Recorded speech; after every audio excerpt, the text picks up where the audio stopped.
Love की जिंदगी बहुत सही चल रही थी। सब कुछ उनकी जिंदगी में ऑलमोस्ट परफेक्ट था। कहते हैं ना, परफेक्शन नाम की कोई चीज़ नहीं होती। लव की जिंदगी ऐसी नहीं थी। वाइफ उनकी बहुत ज़्यादा केयरिंग थी। उनका जो इधर काम था वो भी बहुत ज़्यादा अच्छा चल रहा था। बहुत वो हैंडसम थे और सबसे अच्छे से वो बात किया करते थे। लेकिन न जाने क्या हुआ उनके साथ में कि जब से वो उड़ीसा से आए ना, तब से उनकी जिंदगी जहन्नुम बन गई। ना तो वो किसी हॉन्टेड प्लेस पे गए, ना उन्होंने किसी टोने टोटके को छुआ, ना किसी से उनका कोई बैर था जिंदगी में कि किसी के चलते काला जादू वगैरह हो जाए। लेकिन बस कुछ नॉर्मल जगहें वो घूमे थे, इस बात से बेखबर कि जिन जगहों पर वो गए हैं वहां पर उनके पीछे पीछे कुछ ऐसी शक्तियां आ गई हैं जो उनकी ज़िंदगी को जहन्नुम बनाने पर तुली है। तो क्या है पूरी की पूरी कहानी, ये मैं डिटेल में आपको बता देता हूँ। लव घूमने फिरने के बहुत ज़्यादा शौकीन थे और इसी के चलते एक बार वो अपने दोस्तों के साथ में इधर उड़ीसा घूमने के लिए निकल पड़े। कुछ 7-8 दिन वो घूमे उड़ीसा और उसके बाद वापस आ गए। जैसे आप सभी लोग घूमते हैं वैसे वो भी घूम फिर के वापस आ गए।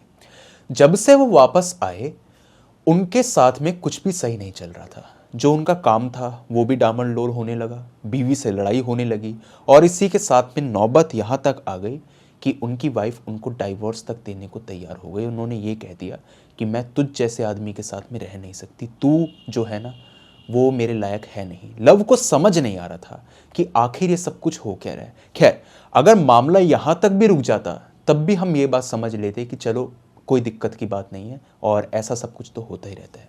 लेकिन जब से उनकी वाइफ उनके घर को छोड़ करके गई थी, तब से ही रात में करीबन करीब 1:17 से लेकर के 3:08 तक उनको ऐसा फील होता था कि उनके घर के बाहर कोई है, कभी घर के अंदर है तो कोई, कभी बाथरूम में, कभी उनके बेड के आसपास, और कभी कभी तो उनको ऐसा लगता कि कोई लगभग उनकी छाती पर बैठ करके उनको घूर रहा है। जब भी आंखें खोल करके वो देखते तो सिर्फ काले सन्नाटे के अलावा उन्हें कुछ भी महसूस नहीं होता। एक रात वो इधर शराब के नशे में थे और यही सब सोच रहे थे कि अचानक से मेरी ज़िंदगी में ये तूफान, ये तहलका आया कैसे, कुछ भी तो नहीं किया था मैंने। कि इतने में उनको आवाज़ आती है कि उनके बाथरूम का जो दरवाज़ा है वो अंदर से कोई बजा रहा है। बहुत तेज़ नॉक नॉक की आवाज़ आने लगी। लव बहुत ज़्यादा डर गए थे क्योंकि वो रहते तो 3rd फ्लोर पर थे और बाथरूम में एंट्री करने का सिर्फ एक ही रास्ता था। तो अंदर से ये खटखट की आवाज़ कर कौन रहा था, क्योंकि लव ने तो अपने बाथरूम को बंद किया था। जब वो डरे कदमों के साथ में अंदर गए और एकदम से उन्होंने चटकनी खोल करके देखा तो उन्हें दिखाई दिया कि अंदर कोई है तो नहीं, लेकिन किसी के चप्पलों की आवाज़ उन्हें साफ महसूस हो रही थी। वो शख्स उस बाथरूम से एकदम से निकल के भागा और भाग करके उसकी आवाज़ ड्राइंग रूम तक गई और अचानक से बंद। लव ड्राइंग रूम में भी आए, ड्राइंग रूम को पूरा छान मारा, उन्हें कहीं पर भी कुछ भी यहाँ पे दिखाई नहीं दिया। उनके मन में एक बार को भी ये ख्याल नहीं आया कि ये कोई पैरानॉर्मल एक्टिविटी हो सकती है, कुछ ऐसा उल्टा सीधा। उन्हें लगा आज मैंने कुछ ज़्यादा ही शराब पी ली है और इसी के चलते मेरे साथ ये सब कुछ हो रहा है। उस रात उन्होंने अपनी वाइफ को भी कॉल किया और उसको भी बहुत उल्टा सीधा सुना दिया और उसके बाद में वो सो गए। जब वो सो करके उठे तो उन्होंने देखा कि उनका पूरा घर जो है वो तहस नहस हो रखा है। रात में वो अपने घर को संगवा करके ही सोए थे, लेकिन सुबह उनका घर पूरी तरीके से उजड़ा हुआ था। रात में सोते हुए भी उनको आवाज़ें आई थी चीज़ों के गिरने की, लेकिन उसके ऊपर उन्होंने ध्यान दिया नहीं। उनको लगता था कि शायद ये उनका कोई सपना है या उनका वहम। लेकिन जब उठ के उन्होंने देखा तो उनकी जो शादी की तस्वीर थी उसके ऊपर का कांच टूटा हुआ था। लव को इस वक्त पे घबराना चाहिए था, लेकिन कहीं ना कहीं वो खुशी थे। उन्हें लगा जो भी चीज़ थी, जो भी आफत थी, अच्छा हुआ चली गई। इसी के चलते कम से कम ये शादी की फ़ोटो तो टूटी। उन्होंने अपनी शादी की फ़ोटो को इधर डस्टबिन में फेंका और टूटे हुए सामान को इधर समेटने लगे कि इतने में ही उनके कानों में एक आवाज़ पड़ी, किसी की चीज़ को चुराते नहीं हैं, ठीक है, वापस देकर जाओ उसे। जो लेकर गया है ना, वापस दे। अगर 1 हफ्ते के अंदर अंदर तूने मेरी चीज़ नहीं लौटाई तो तेरी इतनी दर्दनाक मौत होगी कि तेरा अंतिम संस्कार तक भी तेरे घर वाले ठीक तरीके से कर नहीं पाएंगे। ये कोई वहम नहीं, ये धमकी है, साफ धमकी। एकदम से उन्होंने पीछे मुड़ के देखा तो पीछे कोई नहीं, और इस वक्त पे शराब का नशा भी नहीं था जिसके चलते वो ये कह सके कि वहम है, लेकिन ये आवाज़ उन्हें साफ सुनाई दी। लव को समझ नहीं आया कि आखिर उन्होंने किसी से कौन सी चीज़ ले ली जो उन्हें यहाँ पे चुकानी है। कुछ भी अनजाने में उन्होंने ऐसी भूल नहीं करी थी जिसके चलते ये सब कुछ हुआ हो। उन्होंने अपने दोस्तों को भी कॉल करके इसके बारे में बताया और उनसे पूछा, क्या मैंने किसी से कोई चीज़ ली थी, किसी को मैंने बुरा बोला था, तो मुझे बताओ, मुझे पता नहीं ऐसे वहम सा हो रहा है और मेरे दिमाग में अजीब अजीब ख्याल आ रहे हैं। आज मेरा घर उजड़ा हुआ था और रात में मुझे ऐसा लगा था कि मेरे बाथरूम में कोई है, तो मुझे नहीं समझ आ रहा, मैं पागल हो रहा हूँ क्या, क्या क्या हो क्या रहा है मेरे साथ में। उन्होंने कहा, यार तू तो बिल्कुल ठीक था, तू एक काम करना, तू हमारे साथ चल और आज रात हम लोग घूम फिर के आते हैं, तू ठीक हो जाएगा। वो लोग लव के साथ में आज रात को घूमने फिरने के लिए निकल पड़े। रास्ते में भी लव को ऐसा लग रहा था कि कोई उनकी गाड़ी का पीछा कर रहा है और लगातार चप्पलों की आवाज़ उन्हें फील हो रही थी। उन्हें समझ नहीं आया कि आखिर ये चप्पलों की आवाज़ आ कहाँ से रही है। बार बार पीछे पलट के देखते, कभी रियर व्यू मिरर में देखते तो नॉर्मल गाड़ियाँ ही चल रही थी। उनके दोस्तों ने कहा, तुझे हो क्या गया है, तू एक काम करना, तू ऑफिस से थोड़े दिनों की छुट्टी ले ले और शायद तब तू ठीक हो जाए। लव ने ऐसा ही किया और उन्होंने अपने दोस्तों को भी कह दिया, यार मैं 2-3 दिन तक शायद बात नहीं कर पाऊंगा और मुझे लगता है कि मुझे ना अपना ध्यान जो है ना यहाँ पे थोड़ा डाइवर्ट करने की ज़रूरत है। उन्होंने कहा, बिल्कुल तू ऐसा ही कर। जब वो अपने घर पे वापस गए और अपने घर का ताला उन्होंने खोला कि उन्हें दोबारा से अपने बेडरूम से उन्हीं चप्पलों की आवाज़ आने लगी और कोई उन चप्पलों के साथ में उस फ्लोर के ऊपर कूद रहा था। वो भागते हुए वहां पे गए और चिल्लाए, कौन है, क्यों मेरा पीछा कर रहे हो, कौन हो तुम, क्या चाहते हो मुझसे। बस उसने एक ही बात कही, 7 नंबर और 9 नंबर याद है, भूला तो नहीं। जो चीज चुराई है उसे लौटा के जा वापस। दिन सिर्फ 6 बजे हैं, आगे तेरी मर्जी। लव ने सोचा कि इस चीज़ का जो जुगाड़ है वो कल किसी ना किसी पैरानॉर्मल एक्सपर्ट वगैरह से बात करके, किसी भी तांत्रिक साधु, कोई भी मौलवी वॉलवी जो भी होगा ना, उससे मैं बात करके बस देख लूँगा कि घर के अंदर कोई प्रॉब्लम वगैरह तो नहीं आ गई। वो मानते थे भूत प्रेतों में, ऐसा नहीं था कि वो नास्तिक थे, ऐसा कुछ नहीं कि भगवान के पास ना जाते हो या फिर मंदिर में इधर पूजा वगैरह ना करते हो, सब कुछ था। लेकिन ये दिक्कत आखिर आ कहाँ से गई। उन्होंने सोचा चलो इसके बारे में कल सुबह ही सोचेंगे। वो आज सो रहे थे, दोबारा से उसी टाइम पर जो मैंने आपको वक्त बताया था, उस टाइम पर उनके गेट के बाहर नॉक होती है, जो उनकी मेन एंट्रेंस का गेट था उधर, और बहुत तेज तेज वो नॉक होती है। और जब वो डर डर के उधर जाते हैं और की होल से देखते हैं तो उन्हें एक लड़की दिखाई देती है जिसके बाल आगे तक बिखरे हुए थे। कोई सफ़ेद कपड़े वगैरह नहीं पहने थे उसने, एक नॉर्मल सी साड़ी पहनी हुई थी। और जब उसके पैरों की तरफ उन्होंने देखा तो उसके पैरों में चप्पल नहीं थी। उन्होंने डर के मारे उससे पूछा, कौन कौन हो तुम और क्या क्या चाहती हो, यहाँ पे कुछ नहीं है और तुम यहाँ से जाओ। उस लड़की ने कहा, जा रही हूँ, लेकिन याद रख 6 दिन के अंदर अंदर मेरी चीज़ मुझे वापस लौटा दे। नहीं लौटाएगा तो अंजाम वही होगा जो आज 2 बार तुझे मैं बता चुकी हूँ। समझ आई? इतना उसने बोला और वो लड़की गायब। लव को समझ नहीं आया कि आखिर ये अभी अभी हुआ क्या। उन्होंने कहा अपने दोस्त को फ़ोन करके, मैं तेरे घर पे आ रहा हूँ और मैं आज रात को तेरे साथ रुकूंगा। उन्होंने अपने दोस्त को सारी बात बता दी। दोस्त ने कहा, देख यार तू ना खामा खामे बहुत टेंशन ले रहा है, शराब वराब पी और सो जा, कोई टेंशन की बात नहीं। थोड़ा बहुत उन्होंने ड्रिंक किया और सुबह 11 बजे उनकी आँख यहाँ पे खुली। सुबह उनके दोस्त ने कहा, यार मैं एक टैरो कार्ड रीडर को जानता हूँ, ये भूत पिशाच भगाने वाले तो नहीं, लेकिन ये भविष्य देखने वालों को मैं जानता हूँ, ये भी ऐसे ही होते होंगे, इनसे एक बार बात कर लेता हूँ मैं और तेरी सिचुएशन बता देता हूँ। टैरो कार्ड रीडर को उन्होंने पूरी बात बता दी कि कुछ अजीबोगरीब सा होता है और कल रात को तो मेरे घर के बाहर भी मुझे ऐसा फील हुआ कि इधर कोई भटक रहा था और इसी के साथ में मेरे छत पर भी मुझे चप्पलों की आवाज़ आ रही थी और मुझे याद नहीं है कि आखिर मैंने किसी की कौन सी चीज़ चुराई है। टैरो कार्ड रीडर ने कहा, ठीक है, मैं तुम्हारे घर पे चलता हूँ और देखता हूँ कि वहाँ पे मामला क्या है। वो वहाँ पर गया, उसने पूरा घर छान मारा और एक बात बोली, आपके घर के अंदर कोई दिक्कत नहीं है, लेकिन दिक्कत कहीं ना कहीं आपके साथ में है। आप जहाँ जाओगे ना, वो शक्ति, वो आत्मा या फिर वो जो भी एनर्जी है वो आपका पीछा करेगी। ये घर तो क्या, किसी भी दुनिया के घर में चले जाओ, वो शक्ति आपको छोड़ेगी नहीं।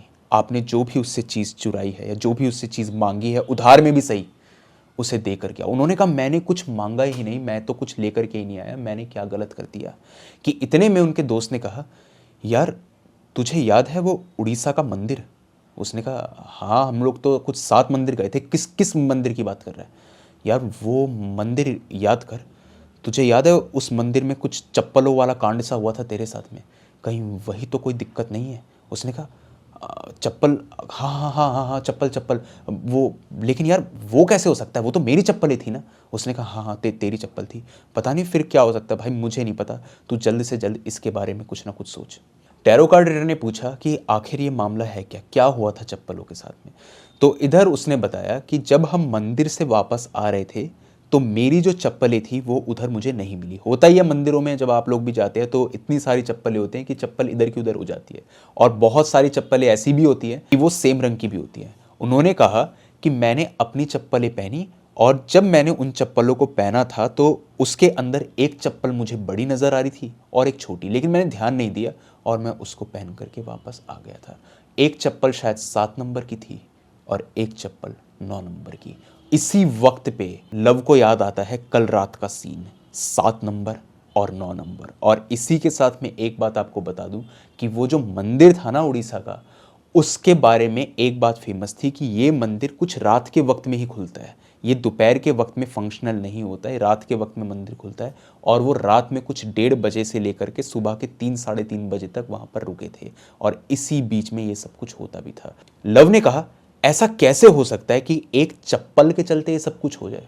टैरो कार्ड रीडर ने कहा बात चप्पल की नहीं है, बात है कि वो चप्पल थी किसकी।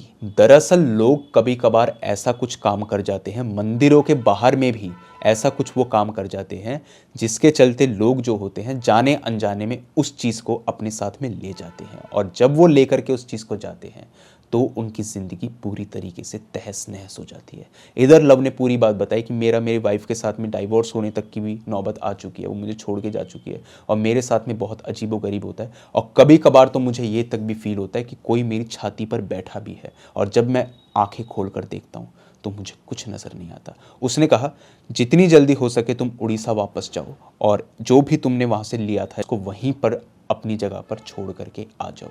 लव वापस उड़ीसा गए अपने दोस्त के साथ में, और उसी मंदिर के बाहर में वही चप्पलें वो छोड़ करके वापस आए। और जब वो उन चप्पलों को वहाँ पे ड्रॉप कर रहे थे और मुड़ करके जब वो अपनी कार में जा रहे थे, लिटरली उनको आवाज़ फील हुई कि किसी ने उन चप्पलों में अपने पैर डाले हैं, और वो वहाँ से भागा। और जब पीछे मुड़ के उन्होंने देखा तो वहाँ पर चप्पलें मौजूद थी ही नहीं। अब आप लोगों ने भी कई बार ऐसी चीज़ें देखी होंगी कि जाने अनजाने में लोग कुछ ना कुछ सामान उठा लेते हैं और उसके बाद में उन्हें बहुत पछताना पड़ता है। एक बात बहुत ज़्यादा फेमस है कुलधारा के बारे में, कि अगर आप कुलधारा की मिट्टी को अपने साथ में लेकर आ जाएंगे ना, या पत्थर को अपने साथ में लेकर के आ जाएंगे, तो आपके साथ अपशगुन होना शुरू हो जाएगा। अब कोई कहेगा भाई पत्थर में क्या होने लग गया, पत्थर में कहाँ से भूत होने लग गया? अब मानने को पत्थर में भगवान भी है और मानने को पत्थर में भूत भी है, तो इसके अंदर हम डिबेट कर ही नहीं सकते। लेकिन कई लोग ये बात बोलते हैं, और इंटरनेट पे मैंने ऐसी स्टोरीज पढ़ी भी हैं। आई डोंट नो ये कितनी सही है कुलधारा वाली बात, लेकिन लोगों ने ये बात बोली है कि हम वहाँ से मिट्टी वगैरह लेकर के आए और कोई एक पत्थर दिखता था हमको बहुत सुंदर, हम उसको अपने साथ में लेकर के आ गए, और जब हम लेकर के आए तो घर के अंदर सबकी तबीयत खराब होने लगी, या फिर कई बार लोगों को ऐसा लगता था कि कोई उन्हें मारने की कोशिश कर रहा है। मजबूरन उनको वो पत्थर वहीं पर रख के आना पड़ता था जहाँ से वो उस चीज़ को लेकर के आए हैं। तो कई श्रापित चीज़ें जो होती है ना, इनको आपको उसी जगह पर वापस रख के आना पड़ता है। वो चप्पल किसने छोड़ी थी, किसकी वो चप्पल थी, किस औरत की वो चप्पल थी, 7 नंबर और 9 नंबर का क्या मतलब है, ये किसी को नहीं पता। लेकिन ये बात ज़रूर है कि अनजाने में ही सही वो चप्पल सेम रंग की थी और सेम कंपनी की उनको नज़र आ रही थी, उन्होंने उसमें पैर डाले और वो चलते बने। लेकिन अगर वो अपनी उस गलती को सुधारते नहीं तो शायद 6 दिन के अंदर अंदर उनकी मौत तक भी हो जाती। आपने ये चीज़ सुनी होगी कि कई बार जब लोग मर जाते हैं ना, तो उनकी वैल्यूएबल्स को भी उनके साथ जलाया जाता है, गाड़ भी दिया जाता है। एक बार मैंने किस्सा सुना था, एक क्रिश्चियन लेडी थी जिनकी डेड बॉडी जो थी ना, जब उसे गाड़ा गया तो उनकी वेडिंग रिंग को उसके साथ में डाला गया था। और वो वेडिंग रिंग जो थी ना, वही कुछ यहाँ पे 55 लाख रुपए के आसपास की थी। लेकिन तब भी उस वेडिंग रिंग को उसके साथ में ही गाड़ा गया था, क्योंकि जो यहाँ पे प्रीस्ट था उसने ये बात बोली थी कि अगर आप ऐसा नहीं करेंगे ना तो ये पूरे घर को यहाँ पे तबाह कर देगी। वो लड़की जो बिल्कुल शांत थी, जिसका इन सब चीज़ों से कोई लेना देना नहीं था, उसको अपनी वेडिंग रिंग इतनी ज़्यादा पसंद थी कि अगर आप उसको उसके साथ में नहीं छोड़ेंगे तो वो वहाँ पर लोगों को मार तक भी डालेगी। फियर फाइल्स में भी मैंने ये चीज़ देखी थी। अब पता नहीं फियर फाइल्स कितना असली है कितना नकली है, लेकिन उसके अंदर भी मैंने ये चीज़ देखी थी कि एक औरत जो थी, जब उसको यहाँ पे जलाया गया था ना, उसके गहनों वगैरह को किसी ने अपने पास रख लिया था। बाद में उस औरत के गहनों तक को भी यहाँ पे गंगा वगैरह में बहाना तक पड़ गया, जिसके बाद में ही उस औरत को यहाँ पे मुक्ति मिली थी। कई बार औरतों की जो यहाँ पे साड़ी वगैरह होती है, या फिर जो उन्होंने शादी के वक्त में यहाँ पे लहंगा वगैरह पहन रखा होता है, ये सारी चीज़ें भी यहाँ पे जलानी पड़ती है। बात सिर्फ ये थी कि लव अनजाने में उन चप्पलों को अपने साथ में लेकर के आ गए थे, इस चीज़ से बेखबर कि एक ऐसी भयानक शक्ति को अपने साथ लेकर के आए हैं जो उनका पीछा शायद मरते दम तक नहीं छोड़ती। अब अगर आपको लग रहा है कि स्टोरी यहाँ पे एंड हो गई है, तो ऐसा नहीं है। इन सब वारदातों के बाद में लव वापस अपने घर में आए और उनको लगा चलो जो भी है अब उनकी ज़िंदगी ठीक ठाक हो जाएगी। ऐसा उनके साथ नहीं हुआ। वो अपने घर पे आए और अभी भी उनको उस औरत के सपने आते थे, वो उनको दिखाई देती थी, चप्पलों की आवाज़ भी उनको यहाँ पे सुनाई वगैरह दिया करती थी, और उनको ऐसा लगता था कि अभी भी वो औरत उनके घर के अंदर मौजूद है। इस मूवमेंट पे लव बहुत ज़्यादा डर गए। उन्हें समझ नहीं आ रहा था कि उनकी अब कौन सी गलती है। उन्होंने उसी टैरो कार्ड रीडर से बात करी, उसने यहाँ पर किसी पंडित वगैरह से उनका कांटेक्ट करवाया और उस पंडित ने बात बोली कि ये जो चीज़ है या तो तुम्हारे मन का वहम हो सकता है, या फिर सचमुच वो आत्मा अभी भी तुमसे दूर नहीं हुई है। तो कुछ 7 हफ्तों की वहाँ पे क्रिया वगैरह हुई थी, और इसी के साथ में एक लाल कपड़े के अंदर उन्होंने शमशान की मिट्टी रखी थी, और इसी के साथ में बताशे और एक गेंदे का फूल जो 7 हफ्ते तक उनके पास में रहा था, और वो रोज अपने घर के अंदर धुनी वगैरह भी दिया करते थे। ये क्रिया पूरे 7 हफ्तों तक चली। उनके गले में एक धागा भी बांधा गया था, और 7 हफ्ते के बाद में जाकर के इस चीज का प्रकोप उनके ऊपर से पूरी तरीके से उतरा। इन 7 हफ्तों के अंदर वो औरत जो थी वो उनको बहुत भयानक स्टेट में सपनों में दिखती थी। वो उनको कहती भी थी कि तू ये चप्पल वापस ले ले, या तू मेरे साथ में चल, मैं तुझे माला माल कर दूंगी। या फिर वो कभी कभी उनके सामने गिड़गिड़ाती, कभी गुस्से में नजर आती, और कभी कभी वो बिल्कुल नेकेड तक भी उन्हें दिखाई देती थी। वो किसी भी तरीके से उनके साथ में जाना चाहती थी। अब ऐसा क्यों था ये नहीं पता, लेकिन 7 हफ्तों के बाद में उस औरत का प्रकोप उनके ऊपर से उतरा। वो चप्पल उनको इतनी ज़्यादा महंगी पड़ी। 7 हफ्तों के बाद उनकी ज़िंदगी कंप्लीटली नॉर्मल हो गई, और आज भी वो अपनी ज़िंदगी बिल्कुल नॉर्मली ही जी रहे हैं। हाँ, ये ज़रूर है कि जो उनकी वाइफ थी वो उनको छोड़ करके जा चुकी है, वो कभी वापस नहीं आई। लेकिन इसी के साथ में जो काम में उनको नुकसान वगैरह हुआ था, उससे कहीं ना कहीं वो अब उभर चुके हैं, और उन्होंने कसम खा ली है कि वो अपनी चीज़ को ही सिर्फ हाथ लगाएंगे और किसी और चीज़ को कभी भी भूले से भी छुएंगे नहीं। तो ये थी पूरी की पूरी स्टोरी। आप मुझे बताइए आपको स्टोरी कैसी लगी। ये स्टोरी आपको अच्छी लगे तो आप मुझे कमेंट सेक्शन में बता सकते हैं, और इसी के साथ में अगर आपके पास में भी कोई ऐसा ही हॉरर और क्रीपी इंसिडेंट है तो आप मेरे साथ शेयर कर सकते हैं मेरी जीमेल और इंस्टा आईडी पर। जीमेल आईडी ऊपर दिखाई दे रही होगी आपको, और इंस्टा आईडी का लिंक डिस्क्रिप्शन सेक्शन में मौजूद है। दोनों ही प्लेटफॉर्म्स में से जिस भी प्लेटफॉर्म पर आप कंफर्टेबल हो वहाँ पर जा करके अपनी स्टोरी मेरे साथ साझा कर सकते हैं। तो आज की वीडियो के अंदर बस इतना ही। अब जल्द मिलता हूँ एक अगली वीडियो में, तब तक के लिए टेक केयर, गुड बाय।